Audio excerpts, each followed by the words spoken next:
Hello friends, welcome back to lecture series of Biogenesis. In the last lecture we have discussed about the passive transport. In that I have mentioned that non-ionic channels, and I have given the example, that is the aquaporins. In that class I have told that in the coming lectures I would be discussing the aquaporins. So today lecture I will discuss the aquaporin. This aquaporin was discovered by Peter Agre. For this, he has received the Nobel Prize in the year of 2003. It was very important discovery. These aquaporins are non-ionic channels. It allows the only non-ionic molecules to pass, like water and the glycerols. It is also called as water channels. It is mainly discovered because of water only. So they have told that it's a water channel, but in the reality it also allows the different molecules to pass. It is present on the plasma membrane of animal, plant, bacteria, fungi and yeast cells, and it allows the passage of non-ionic molecules like H2O and glycerol. So along with the water, glycerol can also pass through the aquaporin. But it inhibits the passage of proton or the charged water molecules like H3O+. It will only allow uncharged water molecules to pass, not the charged water molecules. And it also inhibits the protons. So aquaporin neither disturbs the proton gradient across the plasma membrane and nor it will disturb the ATP productions. Now we will discuss about the structure of aquaporin. This is very important. Aquaporins are the homotetramer, means it is made up of identical 4 monomers. And each monomer itself acts as an independent pore.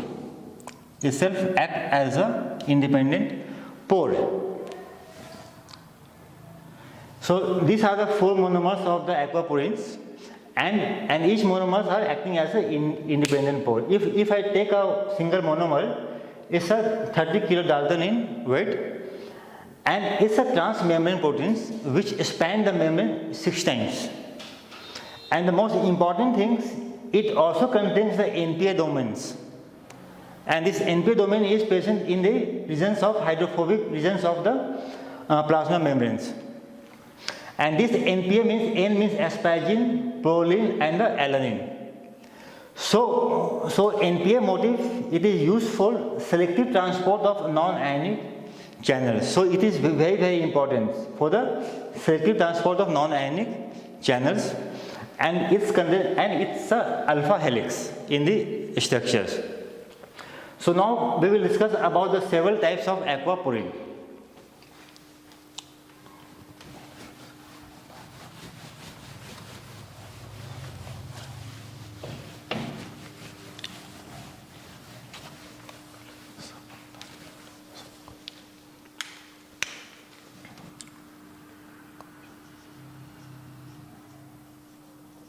Several types of aquaporin. First we will discuss about the mammal or animal. In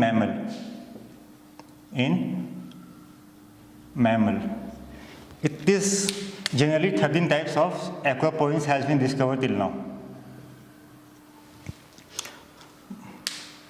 Some of them functions are known and some of them functions are still unknown, but still there are 13 types of aquaporin till discovered. Out of this aquaporin, 1, 2, 4, 5 is present in the kidney. So it is present in the kidney means they helps in the reabsorption of water. They help in the reabsorption of water. When the body water level is low, that time it helps in the reabsorption of water. And out of this aquaporin 2 is most important. Then comes aquaporin 3 and 8. Aquaporin 3 and aquaporin 8. It is also called as aquaglyceroporin. Aquaglyceroporin means it helps in the passage of glycerol. I have told it also helps in the movement of glycerol. So glycerol can pass through aquaporin 3 or aquaporin 8. One more recently discovered aquaporin is aquaporin 0. Aquaporin 0. Aquaporin 0. It is present in the mammalian eye. Mammalian eye. And present on the fiber cell of lens. Fiber cell of lens. So in mammals, still till now we have discovered 13 types of aquaporin. Out of this, aquaporin 1, 2, 4 and 5 is present in the kidney and it helps in the reabsorption of water, and this occurs in the collecting duct of the nephrons. Aquaporin 3 and 8, it is also called as aquaglyceroporin, as the name suggests, it helps in the movement of glycerol. And aquaporin 0, it is present on the plasma membrane, on the plasma membrane of fiber cell of lens, and it's a part of the mammalian eye. One more important thing, this aquaporin 0 is surrounded by fatty acyl chain. So it's a part of the lipid, and this is called as a annular phospholipid. Annular phospholipid. This is very, very important. So annular phospholipid is present in aquaporin 0. It is just a layer of phospholipid across the aquaporin protein, and that phospholipid is called as an annular phospholipid. Now we will discuss about the plant. Aquaporin in plant.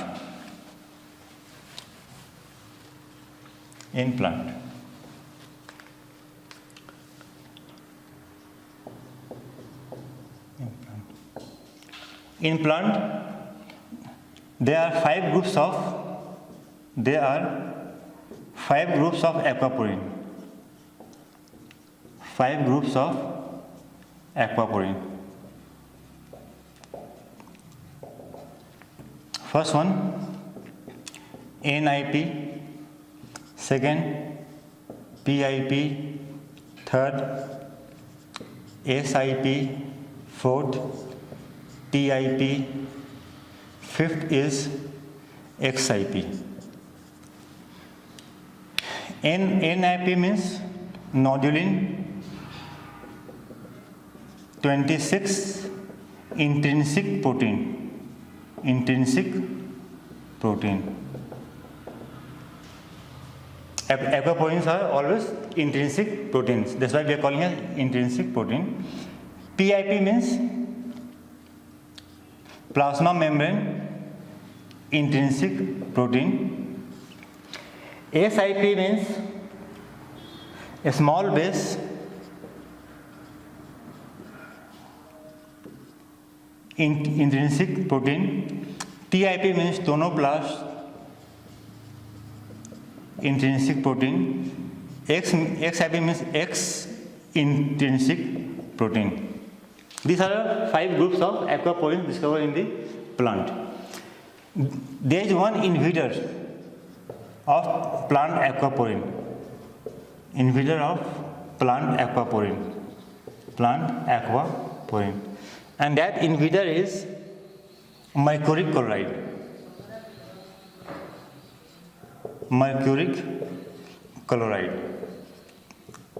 HgCl2.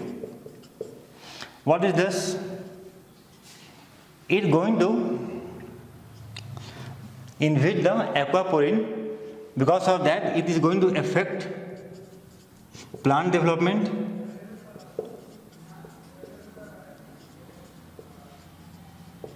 as well as photosynthesis in leaf. So there is an inhibitor of aquaporin in plant, that is a mercury chloride, HgCl2, and it affects the plant development and photosynthesis in the plant. So now we will going to discuss about the mechanisms of aquaporins. We will take only one aquaporin, that is aquaporin 2. That we will discuss in the detail.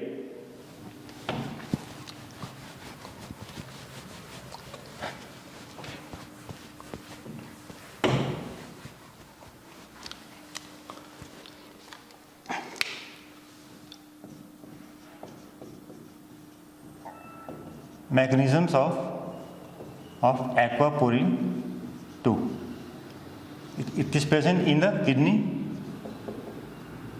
and within kidney it's a collecting duct. It is present in the collecting duct of nephron. As all of know that nephron is the unit of kidney.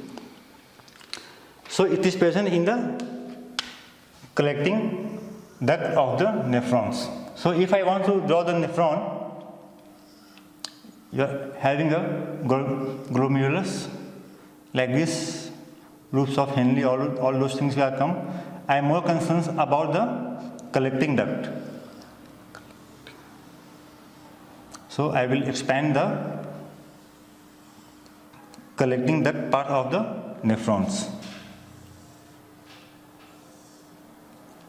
So it is a lumen of collecting duct. It is a lumen of collecting duct. Collecting duct. And outside you are having a lumen of capillary or blood vessels. Lumen of capillaries. So first, what is going to happen? In the normal case, aquaporin will be inside the lumen of collecting duct, and this collecting duct helps in the osmoregulations. Helps in the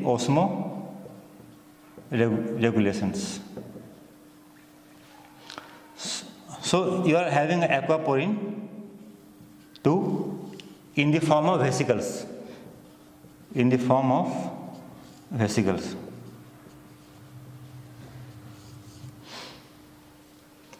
Same time, urine is passing through the collecting duct in the form of H2O. This is a H2O.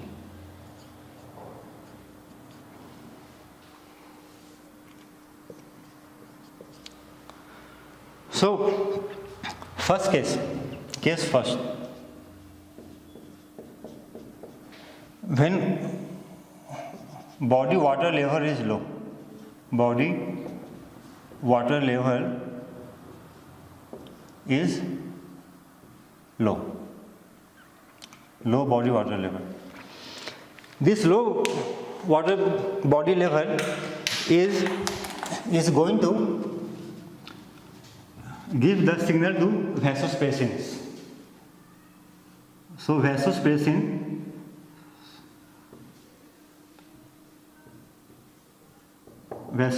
is also called as ADH, means anti-diuretic hormones.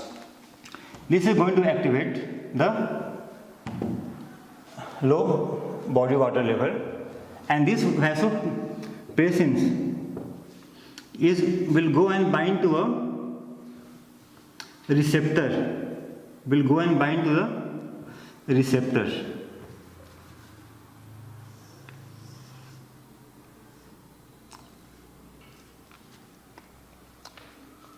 Will go and bind to the receptor. It is called as a ADH receptor. This is a vasopressin or ADH. It is going to bind with the ADH receptor. It will start the signal transductions, and it is going to increase the concentration of secondary messenger called as cyclic AMP. So level of cyclic AMP within the cells will increase. This is occurring on the epithelial cell of the nephrons. So this is the epithelial cell. This is the epithelial cell of collecting duct. This cyclic AMP will give the signal for the vesicle fusions. Gives signal for vesicle fusions. So what will happen? This aquaporin which is present in the lumen of the collecting duct, it will move towards the epithelial cell. It will move towards the epithelial cell, and these vesicles will fuse. Because of this, aquaporin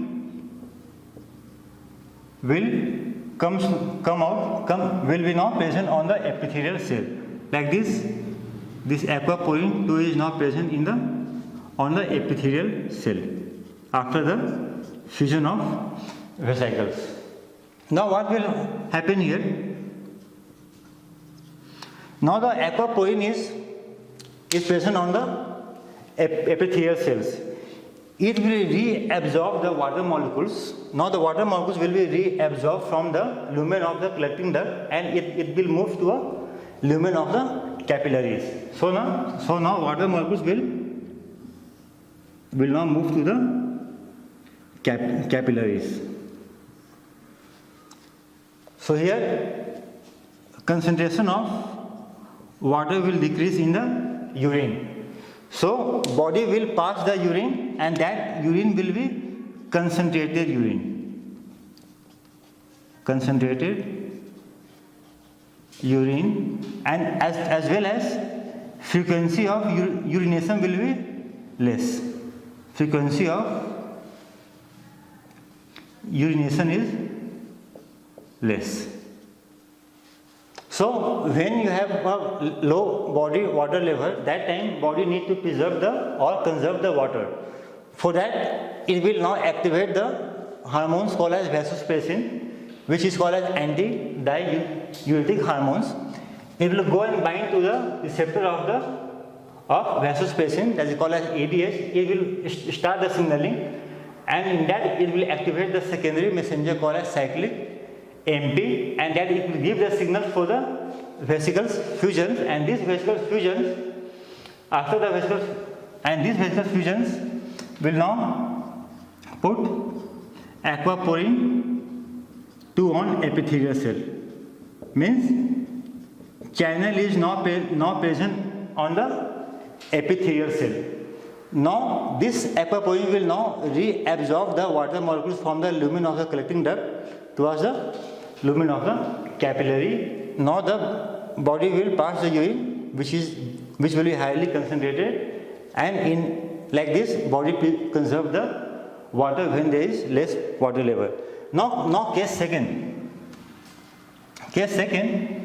when the body water level is high or normal.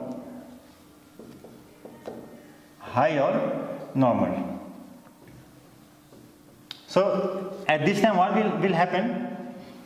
Level of vasopressin will be low, or ADH level will be low, and it will not bind to a cyclic AMP. And this, now what will happen? This cyclic AMP will give another signal. Here now, after what will happen? First, the ADH level will be low. It will not bind to the receptor. After some time, cyclic AMP level will be low, and this low level of cyclic AMP will give the signal for vesicle sequestrations. For vesicle sequestrations means now this aquaporin which is present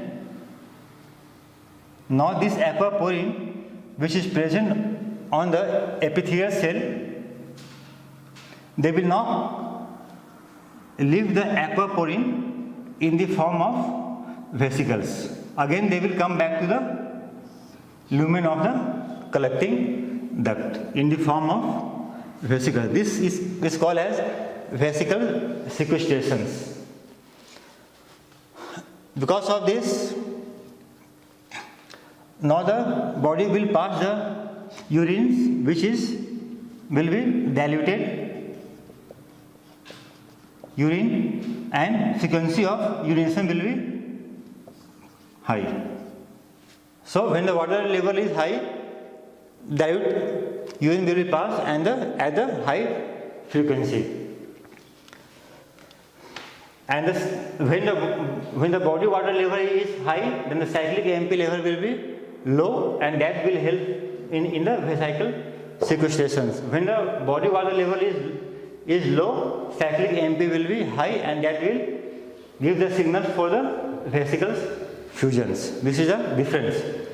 Now suppose if I do the mutation, or suppose mutation occur, suppose mutation occur in aquaporin, gene coding aquaporin or ADH receptor. Either mutation will occur in the gene coding aquaporin or gene coding ADH receptor. Because of this, generally two diseases will occur. First is the diabetes insipidus.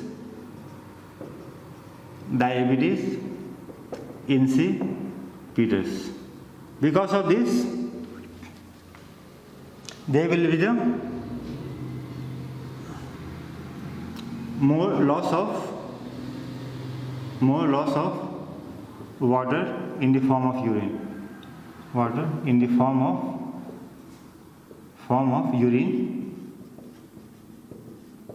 And there will be the high frequency of urination also. Because of this, your mouth will dry frequently, and that person require water at the regular intervals. This is a diabetes insipidus. Second is this is called as NAMO. This is not Narendra Modi. This is a neuromyelitis optica. This is a neuromyelitis optica. It is also called as Davic's disease. What is going to happen in the person suffering from the neuromyelitis optica? These persons have a inflammation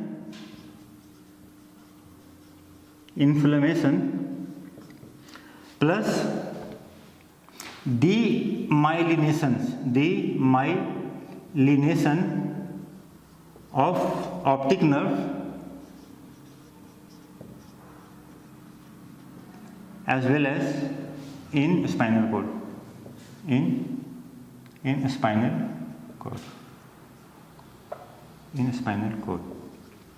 So if the mutation occurs in aquaporin, gene coding aquaporin or the ADH receptors, two types of disease normally occurs. One is the diabetes insipidus, which is very, very common, and it's because of this person will lose loss of water in the form of urine, and the frequency of urination will be high. And another is the neuromyelitis optica, which is called as Davic's disease. In this, inflammation plus demyelination of optic nerve as well as spinal cord will occur. This is all about the aquaporin, and this lecture is very, very important for the CSR also. I hope everyone have liked this video. Please like and subscribe the channel of not only mine, Kumar Rao also, but also the Rishabh Kaushik, because in the parallel he is taking the plant development lectures. Thank you very much. In the next lectures we would be discussing the active transport. Thank you very much.